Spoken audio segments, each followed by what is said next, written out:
नमस्ते। नमस्ते चैनल में आपका हार्दिक स्वागत है।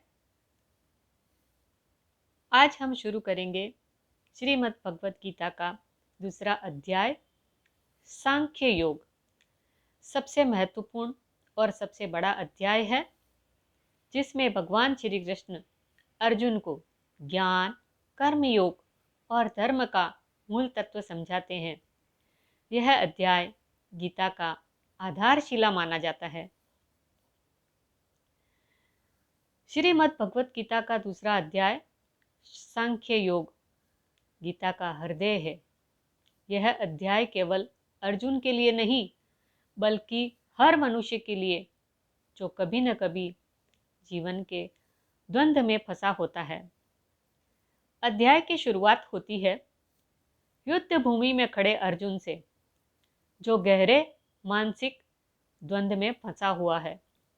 उसने अपने धनुष को रख दिया है और युद्ध से मुंह मोड़ लिया है।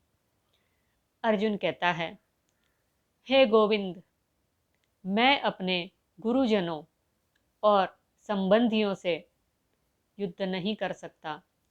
मुझे धर्म का मार्ग नहीं सूझ रहा है। अब मैं आपका शिष्य हूँ, कृपया मुझे मार्ग दिखाइए। कार्पण्या दोषो पहत स्वभावः पृच्छामि त्वा धर्म सम्मूढ़ चेताः। यहाँ से गीता का असली संवाद शुरू होता है। अर्जुन अब श्री कृष्ण को केवल मित्र नहीं, गुरु और भगवान के रूप में स्वीकार करता है। श्री कृष्ण सबसे पहले अर्जुन को आत्मा का तत्व ज्ञान देते हैं। वे कहते हैं, हे अर्जुन, तू जिस शरीर को मारने या मरने वाला समझ रहा है वह शरीर नश्वर है। आत्मा ने तो जन्म लेती है न मरती है। न जायते म्रियते वा कदाचित नायम भूत्वा भविता वा न भूयः। अर्थात जो इस आत्मा को शाश्वत, अजर, अमर और अविनाशी समझता है वह कभी शोक नहीं करता। श्री कृष्ण आत्मा को अग्नि, जल, वायु और शास्त्रों से भी अजेय बताते हैं। नैनम चिदन्ति शस्त्राणि नैनम दहति पावकः। अब श्री कृष्ण अर्जुन को याद दिलाते हैं कि वह एक क्षत्रिय है और उसके लिए धर्म युद्ध करना ही उसका कर्तव्य है। वे कहते हैं, हे अर्जुन, यदि तू युद्ध से भागेगा तो यह पाप होगा। लोग तुझे कायर कहेंगे।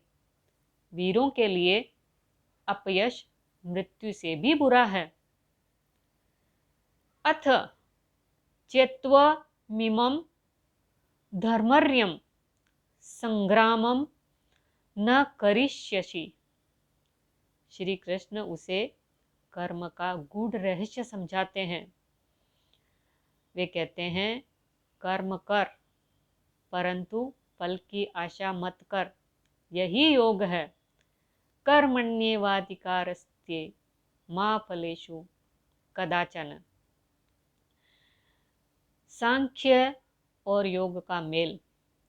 श्री कृष्ण अर्जुन को बताते हैं कि बुद्धि योग से किया गया कर्म बंधन नहीं बनता। जो व्यक्ति बुद्धि युक्त होकर कर्म करता है वह न पाप से बंधता है न पुण्य से। वह संसार के द्वंद्व से ऊपर उठ जाता है। बुद्धि युक्तो जहातीह उभे सुकृत दुष्कृते। श्री कृष्ण कहते हैं कि सच्चे योगी का मन स्थिर होता है। वह न सुख में विचलित होता है न दुख में टूटता है। दुःखेष्वनुद्विग्नमनः सुखेषु विगत स्पृहा। स्थित प्रज्ञ का रूप समझाते हुए श्री कृष्ण बताते हैं कि कौन व्यक्ति स्थित प्रज्ञ कहलाता है। वह व्यक्ति जिसकी बुद्धि स्थिर है, जो सभी इच्छाओं को त्याग चुका है और आत्मा में ही संतोष पाता है, वही स्थित प्रज्ञ है।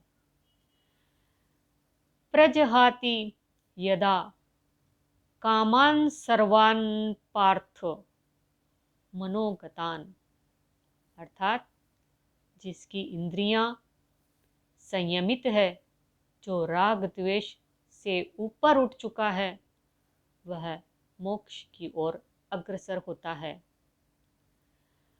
आपूर्य माण मचल प्रतिष्ठम समुद्रमापः प्रविशन्ति यद्वत्।